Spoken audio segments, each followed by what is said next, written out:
હવે ખબર નથી પડતી હું કઈ પ્રકારનો યોગ હશે આમાં. આ તારાપુર આપણે આપણે ભરૂચના ટોલ નાકે ને એમાં આવી ને ભરૂચનો ટોલ નાકું આવે સમજ્યા, એટલે ખબર નહીં એ લોકો ક્યાંથી આવા અવાજ શીખતા હશે. આમ તમને કોઈ દોઢક વાગે અને તાણીથી ટોલ નાકું આવે ને તાણીથી રાડું નાખે, અલે ઠંડા પાણીને પાઉં દેવા સિંગડા રેવડે ખારી સિંગ બોલો ભાઈ, ભરૂચની ખારી સિંગ બોલો માસી.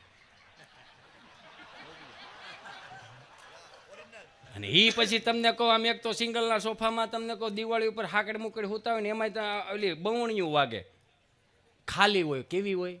ખાલી. કારણ કે અહીં ગવટિયા 5-10 ઘર ફળે તે 5 કલશા સહાય મળે ને પછી બા દીકરાને મોકલે.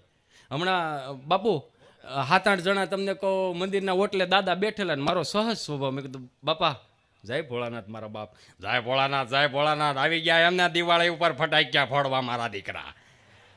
પાદેરમાં ફોડજો કોકનો કપા હળકશે. હા હારું હારું જો કરો ધમાકા તમ તમારે. હમણાં એવો લાગે છે. મેં કીધું હા એટલે ગંધાસ હોય એટલા બધા.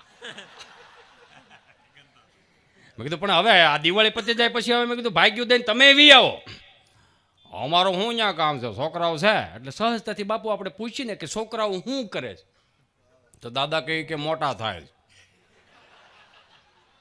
મેં કીધું કેમ મોટા થાય? એ કે ઘઉં અહીંથી જાય, બાજરો અહીંથી જાય, તેલ અહીંથી જાય, સાય અહીંથી જાય, ઘી અહીંથી જાય. તો ત્યાં મોટા થવા મેલા છે. તમે કીધું પણ અહીંયા લઈ લો ને, અહીંયા લઈ લઈ તો અમે અડધો ખાઈ છીએ બાપો ડોશી, એ ભેગું નહીં થાય.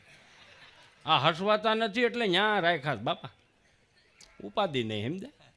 અને એ જે ભણતર હતા ને પ્રાથમિક શાળાના બાપુ, એ ભણતરમાં પ્રેક્ટિકલી શીખવાડતા. કારણ કે સોમવારે ફળિયું સાફ કરવાનો વારો હોય, મંગળવારે એ હવેડેથી પાણી લઈને ઝાડવાને પાણી પાવાનો વારો હોય. આ સાહેબનું સીધું કરવાનું થયું ને પછી બાપનું સીધું કરતા ત્યાં.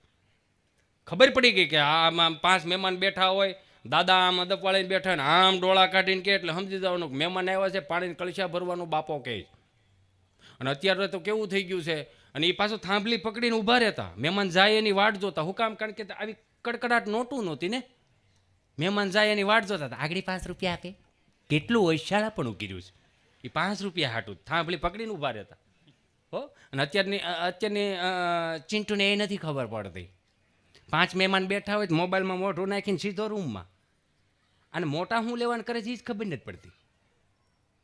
એક ભાઈ બિચારો ઠાયકો પાયકો સવારમાં ટિફિન લઈને વ્યો દે ને સાંજે પાછો ઠાયકો પાયકો ગામને ગોળિયું પાતો, ટ્રાફિક વિંધીને આવ્યો, બેલ દબાવ્યો, દરવાજો ખુલ્યો તો હામાં જ ઊભા હતા.